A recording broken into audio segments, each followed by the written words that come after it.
ગુજરાતના રાજકારણમાં એક દયકા પહેલા એવું આંદોલન થયું હતું જેણે ગુજરાત રાજ્યની રાજકીય દિશા બદલી નાખી હતી। પાટીદાર અનામત આંદોલન એટલે કે ગુજરાતમાં પાટીદારોને અનામત આપવા માટેનું આંદોલન। આ એક એવું આંદોલન જેના કારણે સરકારને કર્ફ્યુ લગાવવો પડ્યો હતો। આ આંદોલનના કારણે 14 યુવાનોએ જીવ ગુમાવ્યા અને અનેક આગેવાનોએ રાજકીય મંચ મળ્યો। આજે આંદોલનના 10 વર્ષ બાદ પ્રશ્ન એ છે કે આ આંદોલનના ચહેરાઓ હવે ક્યાં છે? આવો જોઈએ આ ખાસ રિપોર્ટમાં। પાટીદાર અનામત આંદોલનમાં સૌથી મોટી ઘટના આજથી બરાબર 10 વર્ષ પહેલા 25 ઓગસ્ટ 2015ના રોજ ઘટી હતી। અમદાવાદ સ્થિત જીએમડીસી ગ્રાઉન્ડ ખાતે પાટીદાર સંમેલન યોજાયું હતું, જેમાં હજારો પાટીદારો સમગ્ર રાજ્યમાંથી આવ્યા હતા। જીએમડીસી ગ્રાઉન્ડ ખાતે પાટીદાર સંમેલનની સાંજે પોલીસે આંદોલનકારીઓ સામે બળ પ્રયોગ કરતા સ્થિતિ વણસી ગઈ હતી, જેના કારણે અમદાવાદ, સુરત અને મહેસાણા સહિત હિંસા પ્રભાવિત સ્થળોમાં આનંદીબેન પટેલની સરકારે લશ્કરી, અર્ધલશ્કરી અને પોલીસને હિંસા કાબૂમાં લેવા માટે ઉતારી હતી।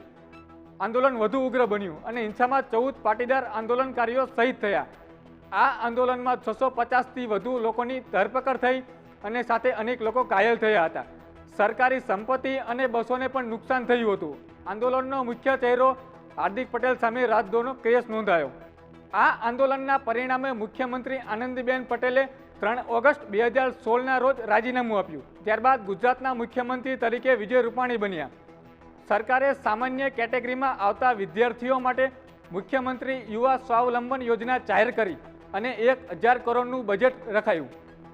આ આંદોલનની સૌથી મોટી અસર રાજકીય રહી છે, જેમાં 2017 ગુજરાત વિધાનસભાની ચૂંટણીમાં ભાજપને માત્ર 99 બેઠકોથી સંતોષ માનવો પડ્યો, જ્યારે કોંગ્રેસને 77 અને અન્ય પક્ષોને 3 બેઠકો મળી હતી। આ આંદોલનથી પાટીદાર પ્રભાવ ધરાવતા વિસ્તારોમાં કોંગ્રેસને બહુ મોટો ફાયદો થયો હતો।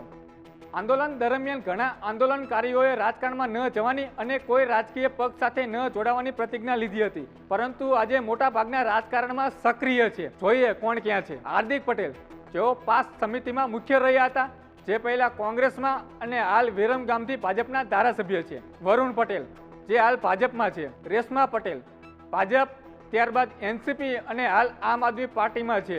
અલ્પેશ કથિરિયા, તેઓ પણ આપ સાથે જોડાયા હતા, ત્યારબાદ બીજેપીમાં જોડાયા। લાલજી પટેલ, જેઓ હાલ કોઈ રાજકીય પક્ષમાં નથી, ત્યારબાદ હાર્દિક માલવિયા અને અતુલ પટેલ પણ વિવિધ રાજકીય પક્ષો સાથે સક્રિયમાં છે।